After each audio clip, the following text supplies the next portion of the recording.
rendering people homeless. United States federal law mandates that each state has its own sex offender registry, which does not limit where a registered person can live. However, states have increasingly begun developing SORRs. Let me tell you about Ira A., a 71-year-old man diagnosed with cancer while being rendered homeless because of Florida's SORRs. His doctors wouldn't operate on him until he had a safe place to recover. Because of the state's exclusion zones, the county sheriff's office rejected Ira's right to access a rehabilitation center, an assisted living facility, a shelter, even his sister's home.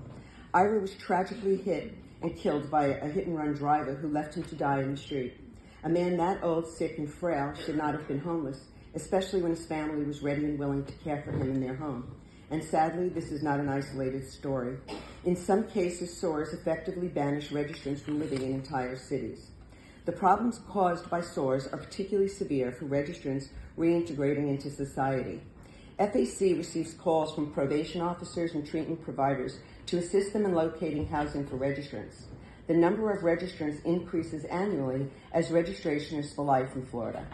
There is no empirical evidence to support that SORRs reduce sexual offending or recidivism. Rather, numerous studies, even by the U.S. Department of Justice, demonstrate that SORRs create barriers to stability and successful reentry.